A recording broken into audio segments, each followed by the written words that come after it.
আমরা যুদ্ধের ক্ষেত্রে দেখলাম নানা ভুল পদক্ষেপ কিংবা এই যুদ্ধটা কি কারণে শুরু করলেন, কি কারণে শেষ করলেন বলা যাওয়া যায়।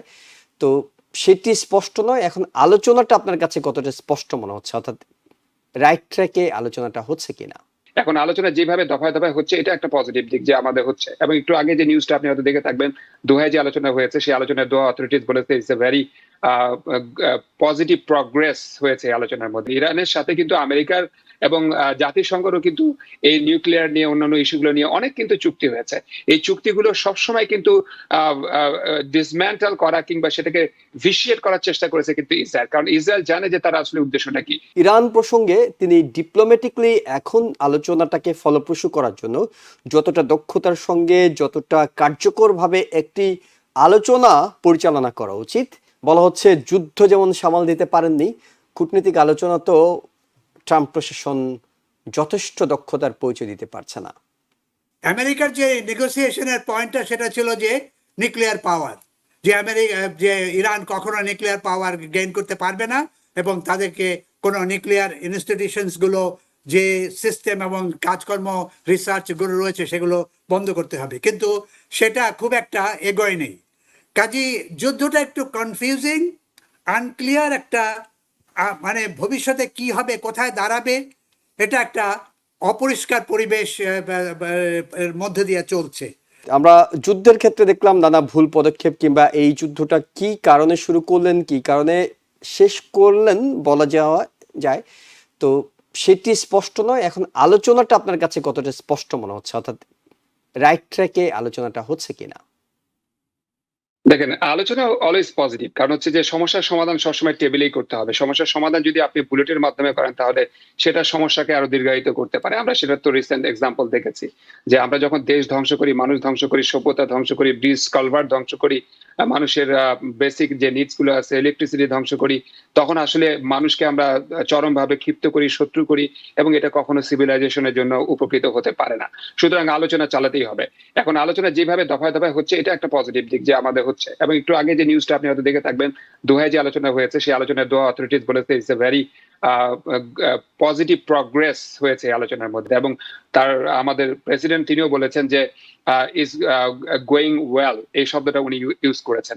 তো আমরা দেখলাম যে ইরান ওখানে একটা কমিউনিকেশন একটা গ্যাপ থাকার কারণে, অর্থাৎ যে কনফিউশন গুলো আছে, কনফিউশন গুলো রিমুভ করার জন্য যে ইফেক্টিভ একটা কমিউনিকেশন দরকার ছিল, সেটার একটা বড় মানে অভাব ছিল এখানে। So to fill up that gap, now they have set up a communication channels, এবং ইরান প্রস্তাব দিয়েছে এবং সেটা একটা কমিউনিকেশন চ্যানেল করা হয়েছে। অর্থাৎ any differences or any issues that been rise from this talk or ongoing talk, then they have to communicate through the proper channel. এটা দরকার ছিল। আর যে জিনিসটা এখানে সবচেয়ে বেশি অডস এন্ড সবচেয়ে বেশি মানে শিল্ড হয়ে দাঁড়িয়েছে আমাদের এগ্রিমেন্টকে সামনে আরো বেশি এগিয়ে নিয়ে যাওয়া এবং এটা রিয়ালাইজ করা on the ground according to the MOU, so সেটা হচ্ছে ইসরায়েল। যেটা ডক্টর শফিকুর রহমানও বললেন যে আসলে ইসরায়েল কিন্তু এর আগে কিন্তু দেখেন ইরানের সাথে কিন্তু আমেরিকার এবং জাতিসংঘেরও কিন্তু এই নিউক্লিয়ার নিয়ে অন্যান্য ইস্যুগুলো নিয়ে অনেক কিন্তু চুক্তি হয়েছে। এই চুক্তিগুলো সবসময় কিন্তু ডিসম্যান্টেল করা কিংবা সেটাকে ভিশিয়েট করার চেষ্টা করেছে কিন্তু ইসরায়েল, কারণ ইসরায়েল জানে যে তার আসলে উদ্দেশ্যটা কি। ইসরায়েল যে মানে ওইখানে যে মানে ইরান ইসরায়েল ডায়াসপোরা আছে, তার মধ্যে তার যে একটা হেজমন হিসেবে গড়ে ওঠার যে একটা প্রক্রিয়া এবং তার যে প্রমিস ল্যান্ড এক্সটেন্ড করে সেখানে একটা রাষ্ট্র গঠন করার প্রক্রিয়া, কিংবা গাজা এবং ফিলিস্তিনিদেরকে সম্পূর্ণ ওখানে ধ্বংস করে সেখানে মানে নিজেদের অংশ করা, যেটা বেনিয়ামিন নেতানিয়াহু বিবি কিছুদিন আগে বললো যে নতুন রাষ্ট্র তৈরি হওয়ার ওখানে আর কোনো সুযোগ নেই। এগুলো বিভিন্ন কথার মধ্যে দিয়ে আমরা তো তাদের অবজেক্টিভটা বুঝতেই পারি। তো এখন যে লেবাননের যুদ্ধটা চলছে, দেখেন আমাদের মেমোরেন্ডাম অফ আন্ডারস্ট্যান্ডিং এর কিন্তু প্রথম ক্লজটাই ছিল the fight should be stop in all front including Lebanon. লেবাননে কিন্তু এটা কিন্তু শর্তের প্রথম অংশই ছিল, কিন্তু ইসরায়েল কিন্তু লেবানন থেকে সরছে না। লেবাননের 1/5 দখল করে ইসরায়েল এখনো বসে রয়েছে, এবং বিবি থেকে শুরু করে তাদের ডিফেন্স মিনিস্টার বলছে যে আমরা ইসরায়েল থেকে এক পাও পর্যন্ত সরে আসবো না। এখন এখানে পড়ে গেছেন আমাদের প্রেসিডেন্ট সবচেয়ে বড় বিপাকে, কারণ এটা একটা MOU শর্ত। কারণ আপনি যদি ফাইনাল একটা এগ্রিমেন্টের দিকে যান তাহলে MOU এর মাধ্যমে আপনাকে সেই গুড ফেইথটা শো করতে হবে যে আপনি রিয়েলি আপনার এই স্টেপস গুলোর মধ্যে দিয়ে আপনি প্রমাণ করছেন যে both party they are willing to go to a final agreement on the basis of this conditions, so that একটা বড় ধরনের একটা ভিক্টরি বা সাকসেস আমরা এগ্রিমেন্টের মধ্যে দিয়ে নিয়ে আসতে পারি।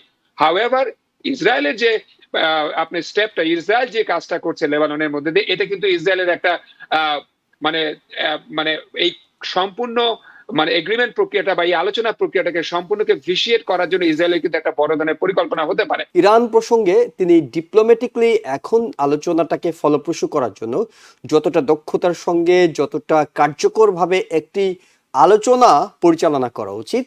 বলা হচ্ছে যুদ্ধ যেমন সামাল দিতে পারেননি, কূটনীতিক আলোচনা তো ট্রাম্প প্রশাসন যথেষ্ট দক্ষতার পরিচয় দিতে পারছে না। একেবারে সত্যি কথা, এবং এটা আমার কাছে যেটা মনে হয় এটা ইন্টেনশনাল।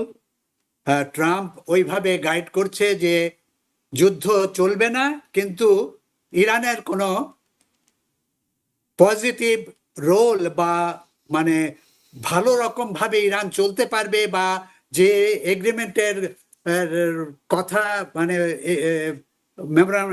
মেমোরান্ডাম অফ আন্ডারস্ট্যান্ডিং হয়েছে ওগুলো ভালোভাবে খুব একটা ফলো করবে বলে আমার মনে হয় না। এটা আমার পার্সোনাল ধারণা, আমার অ্যানালাইসিস। আমি কিন্তু ওটা না করলে যুদ্ধ কোথায় যাবে, কিভাবে, এবং হরমুজ প্রণালী এবং অয়েলের দাম কোথায় দাঁড়াবে, গ্যাসের দাম কোথায় দাঁড়াবে, এগুলো বিভিন্ন রকম ইস্যুস এবং প্রবলেম রয়েছে। কাজেই ইরানের যে নেগোসিয়েশনটা যে কার উপর ন্যস্ত রয়েছে এখন একটা unclear situation. Vice president Vance উনি বলছেন, তারপরে তার সাথে যারা নেগোসিয়েটর রয়েছে তারা যাচ্ছে। গতকালকে দোহায় মিটিং হয়েছে, আজকে দোহায় একটা রেজলিউশন হয়েছে, এবং দোহার আলোচনার ভেতরে ইরান এবং তাদের একটাই মাত্র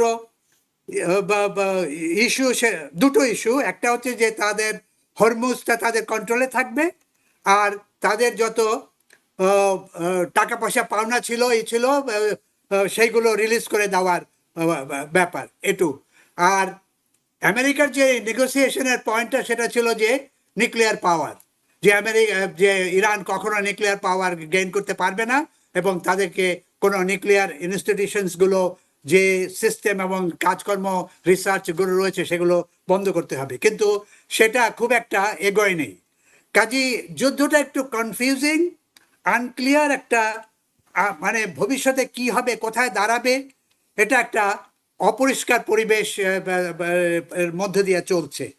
কাজেই ট্রাম্প এবং স্টেট ডিপার্টমেন্ট প্রথমে একরকম বলে, আবার তার ওয়ার ডিপার্টমেন্ট আরেক রকম বলে। কাজেই উনি কার উপর নির্ভর করছেন? স্টেট ডিপার্টমেন্টের নেগোসিয়েশনের উপরে, ডিপ্লোম্যাটিক রিলেশনশিপের উপরে, অথবা উনি মানে তার ওয়ার ডিপার্টমেন্টের ডিপেন্ড করে জোর করে পাওয়ারফুলি আবার নতুনভাবে কোনো যুদ্ধ, নতুনভাবে আক্রমণ করার চেষ্টা করছেন? উনি খুব কনফিউজ সিচুয়েশন রয়েছে। এখানে একটা পয়েন্ট রয়েছে, সেটা হচ্ছে ইসরায়েল যেটা চায় সেটা হচ্ছে ইরানকে সম্পূর্ণভাবে ধ্বংস করা, কিন্তু প্রেসিডেন্ট ট্রাম্প সেটা সম্পূর্ণভাবে ধ্বংস না করে সে ইরানের তেল এবং ইরানের ব্যবসাকে রেখে, যেমন উনি ভেনেজুয়েলায় করেছেন, ওই রকম ভাবে একটা পরিবেশ তৈরি করে, ইরানের সাথে সম্পর্ক তৈরি করে একটা পজিটিভ, মানে ইরান গভর্নমেন্টের এবং ইরান অ্যাডমিনিস্ট্রেশনের একটা পজিটিভ রিলেশনশিপ আমেরিকার সাথে তৈরি করে তেলের ব্যবসাটায় যেন ইরান আমেরিকা ইনভলভ হতে পারে, সেই রকম একটা পার্সপেক্টিভ আছে বলে আমার মনে হয়। কাজেই এটা খুবই কনফিউজিং, এবং এটা কোথায় গিয়ে দাঁড়াবে এটা বলা মুশকিল।